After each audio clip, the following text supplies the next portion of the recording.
Hi, this is Rishabh Rajan for AskAudio, reviewing the Pioneer Taurus series multi-track sequencer called SQUID. The SQUID is a hardware sequencer with a lot of I/O. It has two 5-pin DIN MIDI outs, a USB MIDI out, and two CV and gate outs as well. It has a variety of interesting sequencing options, so let's get right into it. I have it all set up over here. Now, first thing to remember is that it's a standalone hardware sequencer. It does not produce sounds of its own, so you need to connect it to sound modules or synthesizers to hear it work. I'm using one of the 5-pin MIDI outs connected to the Taurus AS1. It's off screen so you can't see it. I have the USB connected to my computer and some sounds on Ableton Live. The first CV and gate is going to the Mother 32, and the second one is going to the DPO from Make Noise. By the way, this thing can be powered by USB. Alright, now, so with all these combined, I can sequence everything in this machine. It's a 16-track sequencer, so when I click over here, we have access to the 16 different parts on the 16 different pads. I'm using the first 8 tracks. There's a very convenient track mute option over here, so any of the tracks can be quickly muted by just tapping on the pad. Let's just unmute the first pad here. So that's my first track. You can see here it's connected to the USB, which is currently triggering a polysynth. Each track can have up to 64 different patterns. Let's check out this first pattern I have here.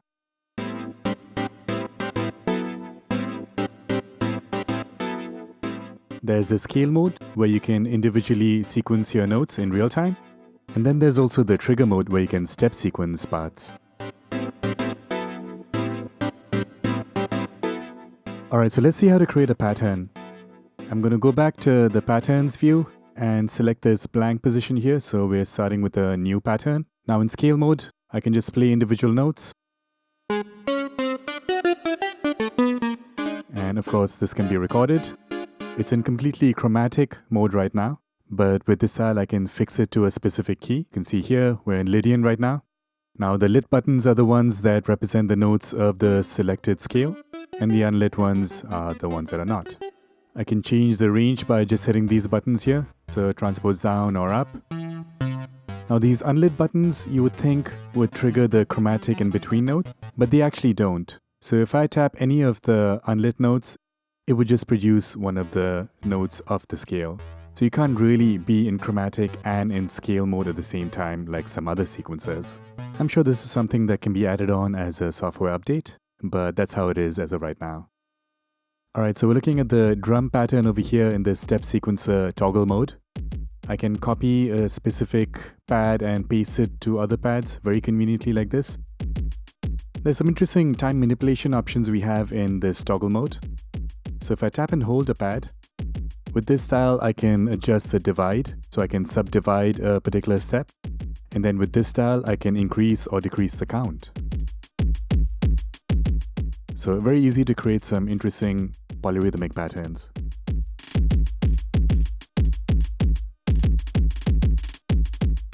I can hold down this active button and tap any pad to deactivate that particular step, so it actually skips that step. Then there's this fixed length option, which I can use to change the length of the pattern. They don't have to be whole number values. You can also have fractions for some really interesting subdivisional polyrhythmic patterns.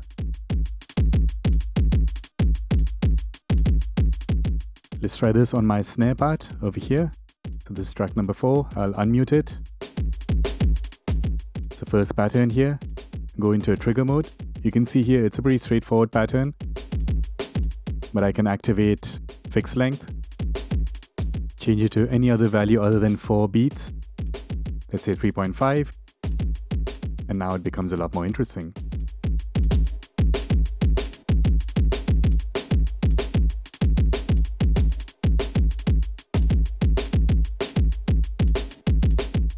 I can change the count and the divide, and now that snare part gets a lot more interesting.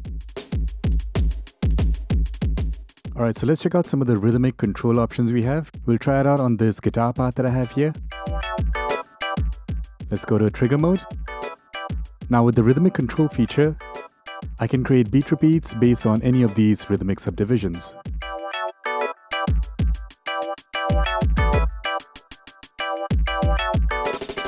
Alright, so you can hear it's happening on the drums because that's the track that is selected, and also it got recorded because the record button was on.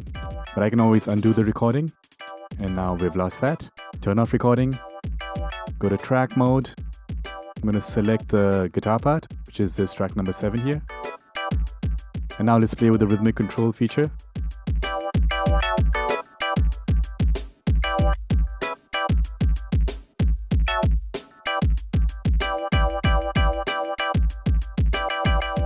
We have a triplet option as well, so hold down triplet and click on any of the subdivisions. And there's also a dotted option.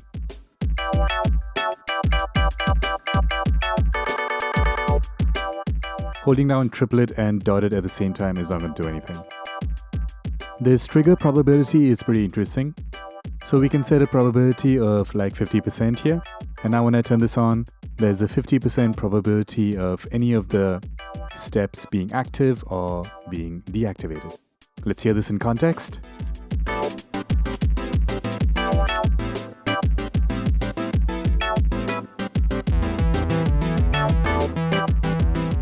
It becomes a bit more random, but that part has a lot more variation because of the probability factor.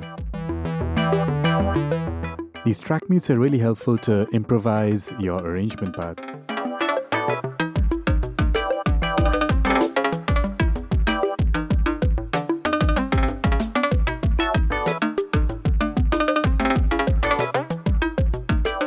Okay, let's check out the running direction feature. It's pretty straightforward.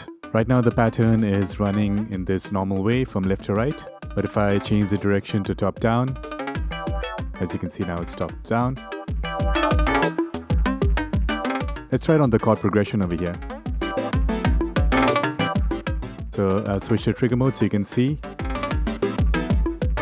Now it's going downwards. And we have this weird zigzag mode. There's another one here. And there's also reverse. So the entire pattern in whichever mode is just played back in reverse. All of these features in real time will add to the variation in your patterns. Speed control is straightforward. I can quickly double time the speed of the pattern.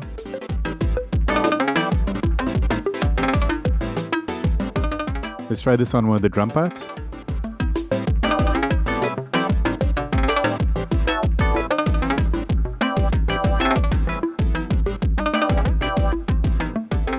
Maybe this hi-hat pattern. So that's the hi-hat in double time.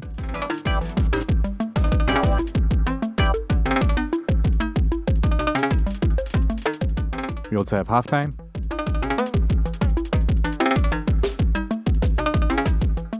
Maybe on the snare.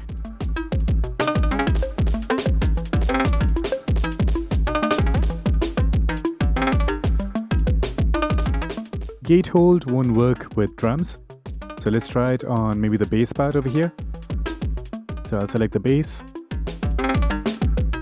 Unmute it.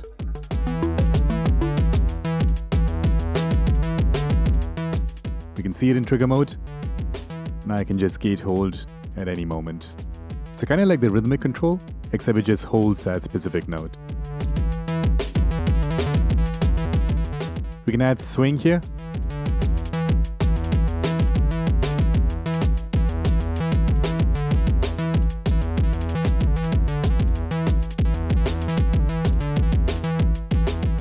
I'll set it back to 0, so no swing. This groove bend is pretty interesting. So with the slider, I can just push any of the parts ahead or pull it back a bit, just to mess with the groove just for that brief moment. And no matter how much you speed up or slow down the groove, as soon as you let go of that slider, it snaps back in the center, so the pattern goes back to be played perfectly in time.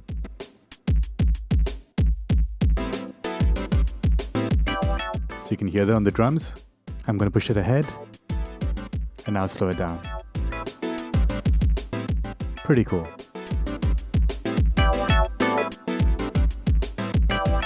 There's the speed modulation option, which is similar. This also relates to messing with the timing.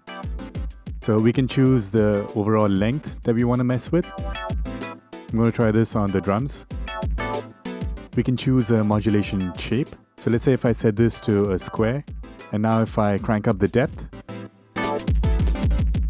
we're alternating between a fast and slow speed on the drums. And that's because the square wave just has two states, the highest and lowest. If I change the shape to a sine wave, so now the pattern is going to get faster slowly and then gradually become slow. Let's check out the transpose feature. Works great for melodic and harmonic parts. So I can hold down any of the pads and it's going to transpose the pattern. And you can see the transposition value on the little screen up top. This transposition can be recorded as part of the pattern. Let's check out the harmonizer feature here. So now I have a single note part. So if I just hold down any of these buttons, we hear a harmony. We can actually set the harmony for each of those buttons. So if I set this to -7, so now I'm going to get a -7 on that one button. This can also be recorded as part of the pattern. Very cool stuff.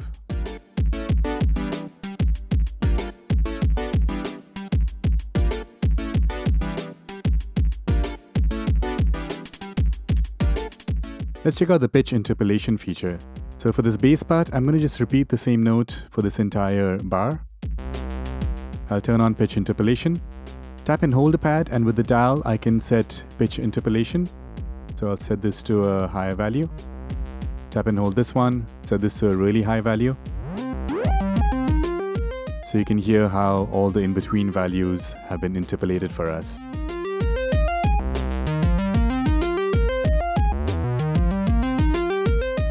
I can add additional pitch values in between,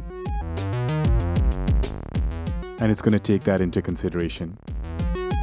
That's pitch interpolation, but there's also gate and velocity interpolation. So that's the SQUID, a very powerful hardware sequencer. There are way too many features to cover in one video, but check it out if you want to. Definitely one of the best hardware sequencers that I have tried. So check it out if this seems interesting to you. This is Rishabh Rajan signing off, and I'll see you in the next one.